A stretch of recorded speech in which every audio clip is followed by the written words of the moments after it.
ने चीन को दिया सबसे बड़ा सदमा। भारत को मिला 2.7 मिलियन टन का बेशकीमती खजाना। तो वहीं भारत को रातों रात मिला 84 देशों का समर्थन। मोदी की जबरदस्त कूटनीति से छूटे चीन के पसीने। दोस्तों, इस वक्त भारत बहुत तेजी के साथ वैश्विक चुनौतियों से बिल्कुल सही समझ और रणनीति के साथ लड़ रहा है। भारत के साथ जब 2020 में गलवान में चीनी सैनिकों के साथ खूनी झड़प हुई और जब दुनिया में चीन कोरोना वायरस बांट रहा था, तब अमेरिका से लेकर चीन तक के देशों ने भारत की विकास दर और भारत की सैन्य तैयारियों पर व्यंग बाढ़ कसे थे। तब चीन को इस बात का जरा सा भी पता नहीं था कि भारत सीक्रेट तरीके से अपने कामों को अंजाम दे रहा है। भारतीय सेना 1962 वाली सेना नहीं रही है, बल्कि वो और उनके हाथों में जो हथियार है, उनसे दुश्मन का बच निकलना पूरी तरह से असंभव है। मौजूदा वक्त में भारत का एक भी सैनिक चीन के 10 चीनी सैनिकों पर भारी है। तभी तो भारत के कुछ हजार जवान ही चीन के लाखों सैनिकों की हवा टाइट कर देते हैं। दोस्तों, बात चाहे सैन्य तकनीक की हो या फिर वैश्विक कूटनीति की, भारत चीन को कहीं का नहीं छोड़ रहा है। इसी बात की खीज है कि चीन कभी लद्दाख पर उकसावे वाली हरकत करता है तो कभी पीओके में मिलिट्री बेस बनाने की बात करता है। लेकिन दोस्तों, ये तो महज शुरुआत ही है। अभी तक भारत ने अपने पत्ते दुनिया के सामने खोले तक नहीं है। ब्रह्मोस 2 हाइपरसोनिक जो मैक 9 से भी ज्यादा की रफ्तार रखती है, तेजस मार्क 2 जो राइफल से भी ज्यादा खतरनाक होने वाला है, और आकाश मिसाइलें जो वियतनाम से चीन को लॉक करके तैनात हो चुकी हैं। ये तो महज कुछ बानगी है जो दुनिया देख चुकी है। दोस्तों, बात आती है चीन को उन मामलों में पीछे कर देना जिसमें चीन भविष्य को लेकर प्लानिंग कर रहा है। जी हाँ, भारत की प्लानिंग है चीन को जड़ से खत्म कर देना, और जो फैसला भारत ने दूरदर्शिता दिखाते हुए लिया है, यकीन मानिए ये फैसला चीन की कमर तोड़ के रख देने वाला है। क्योंकि रातों रात भारत ने अपने दोस्त देशों के साथ डील कर डाली है जो चीन के भविष्य की प्लानिंग को रौंद डालेगा। वहीं दोस्तों, एक और खुशखबरी है कि कुछ ऐसी प्लानिंग चल रही है जिसके बाद दुनिया के 2-4 या 10-20 देश नहीं, बल्कि 84 देश एक साथ भारत के लिए लाइन लगाकर खड़े होने वाले हैं। यानी चीन की अर्थव्यवस्था और उसकी ताकत दोनों धड़ाम होने वाली है। आखिर ऐसा क्या करने वाला है भारत? भारत ने किस देश के साथ कौन सा ऐसा फैसला लिया है जो चीन की बर्बादी का कारण बनने वाला है? और भारत ऐसी कौन सी कूटनीति पर काम कर रहा है कि खुद अमेरिका जैसा देश भी मजबूर हो गया है मोदी सरकार की सारी शर्तें मानने के लिए? दोस्तों, इन सभी सवालों के जवाब एक एक करके हम आपको देने वाले हैं, तो बने रहिएगा वीडियो के लास्ट तक। आखिरकार हो ही गया रातों रात बड़ा खेल। मोदी ने ऑस्ट्रेलिया के साथ कर डाला बड़ा गेम। अब भारत कर देगा चीन को जड़ से बर्बाद। दोस्तों, इससे पहले कि हम आपको मोदी सरकार की उस कूटनीति के बारे में बताएं जिसमें दुनिया के 84 देश भारत के सपोर्ट में आने वाले हैं, उससे पहले हम आपको बताएंगे कि रातों रात भारत ने किस देश के साथ और कौन सा फैसला लिया है। दरअसल दोस्तों, मोदी सरकार ने चीन की जड़ को ही काटने का फैसला किया है, और ये बहुत अहम फैसला है। दरअसल आने वाले समय में उन संसाधनों की जबरदस्त मांग होने वाली है जो ऊर्जा के मामले में एक बार काम आने के बाद दोबारा भी काम आ सके, बजाय इसके कि वो एक ही बार में काम में लेने के बाद समाप्त हो जाए। दूसरी बात यह है कि आने वाले समय में पेट्रोल डीजल से चलने वाली गाड़ियां बीते जमाने की बात हो जाएंगी, बल्कि इलेक्ट्रिक कारों को लेकर दुनिया में तगड़ा बवंडर मचने वाला है। और दोस्तों, इलेक्ट्रिक कारों के लिए जो सबसे ज्यादा जरूरी चीज है वो है इसमें इस्तेमाल होने वाली बैटरियां, जो इसे बनाने के लिए जरूरी है लिथियम का होना, जिसमें और कोई देश नहीं बल्कि अब तक चीन का ही बोलबाला है। क्योंकि चीन को पहले ही इस बात का पता था कि आने वाले समय में लिथियम और कोबाल्ट को लेकर मारामारी मचने वाली है, और इस समय चीन इन दोनों का किंग है। यानी पूरी दुनिया में लिथियम कोबाल्ट के मामले में चीन सबसे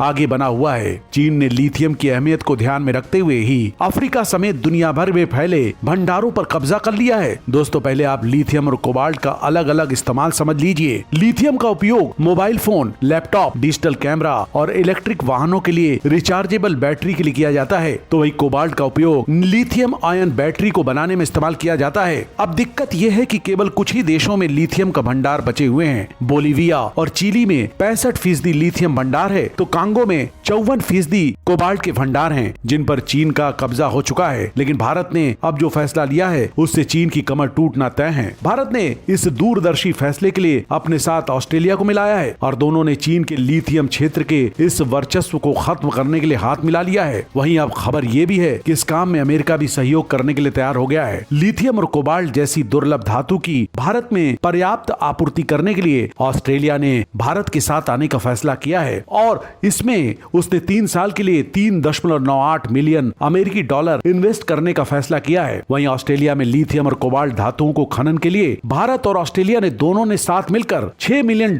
की प्रारंभिक राशि जुटाई है। दोस्तों, यहाँ पर आप ये समझ लीजिए कि ऑस्ट्रेलिया के पास 2.7 मिलियन टन लिथियम का भंडार है, जो चिली के बाद दुनिया का दूसरा सबसे बड़ा लिथियम कोष है। ये भारत के लिए इतना बड़ा खजाना है कि भारत इस मामले में चीन की दादागिरी को हमेशा के लिए खत्म कर सकता है और अब तो इसकी तैयारी भी शुरू हो गई है। दोस्तों, यहाँ पर हम आपको ये भी साफ कर दें कि ये दुनिया की वो बेशकीमती चीज है जिसके लिए कई देश एक दूसरे से उलझने के लिए तैयार हैं। अफ्रीका देगा भारत को लिथियम के भंडार। चीन पर निर्भरता खत्म।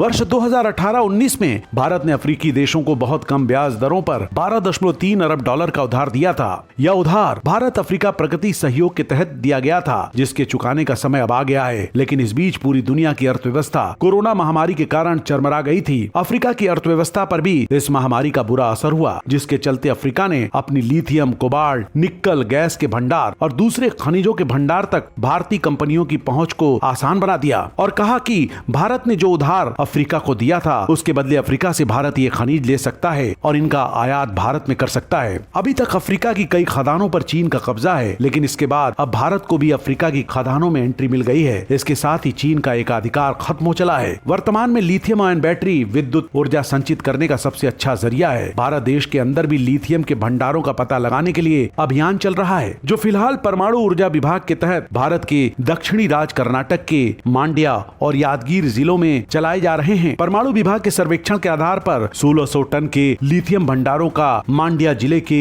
मारला गल्ला क्षेत्र में पता चला है। अगर लिथियम के भंडार भारत में भी मिल जाते हैं तो भारत की बची हुई परेशानी का भी हल तुरंत निकल जाएगा और देश बहुत हद तक लिथियम में आत्मनिर्भर बन जाएगा। इसका फायदा भारत को इससे जुड़े उत्पादों के निर्माण में मिलेगा। एक तरफ जहां इसके दामों में कमी आएगी तो वहीं दूसरी तरफ लिथियम पर भारत को किसी एक देश पर निर्भर नहीं रहना पड़ेगा। वहीं दोस्तों, चीन की बाकी हैकड़ी निकालने के लिए दुनिया के अधिकांश देश भारत के साथ आ गए हैं। कैसे, ये भी जान लीजिए। भारत की 84 देशों के साथ एक साथ डील। अब दुनिया में तबाही लाएंगे भारत के हथियार। दोस्तों, भारत ने ऐतिहासिक फैसला लेते हुए खुद की तकनीक से तैयार हुए हथियारों को इस्तेमाल करने के आदेश जारी कर दिए हैं। वहीं हेल और DRDO जिन हथियारों को दिन रात बना रहे हैं, उन्हें दुनिया में देशों में दनादन एक्सपोर्ट करने के लिए भी 84 देशों के साथ संपर्क में हैं, जिसमें अमेरिका, ब्रिटेन, फ्रांस, स्वीडन जैसे बड़े देश भी शामिल हैं। कुछ हथियार ऐसे हैं जिन्हें भारत सिर्फ अपने मित्र देशों को ही बेचेगा, जिसमें ब्रह्मोस मिसाइल, आकाश मिसाइल जैसे संवेदनशील मिसाइलें शामिल हैं। ऐसे में कुल 84 देश हैं जो भारत से सैन्य हथियारों की डील करते हैं। अब ये सारे देश भारत के साथ संपर्क में हैं और भारत का लगातार सपोर्ट कर रहे हैं। इसमें से कई देश ऐसे हैं जो पहले चीन से ये हथियार और कई महत्वपूर्ण सामान आयात करते थे, लेकिन अब भारत ने चीन की छुट्टी कर दी है और आने वाले समय में भारत लिथियम और कोबाल्ट के मामले में भी चीन की काट कर देगा। तो दोस्तों, चीन के खिलाफ भारत की ये कूटनीति आपको सही लगे तो वीडियो पर लाइक जरूर कर दीजिए और कमेंट कर बताएं कि भारत चीन को आर्थिक रूप से पीछे करने के लिए क्या कदम उठा सकता है। जो आपकी राय हो कमेंट में लिख कर बताएं।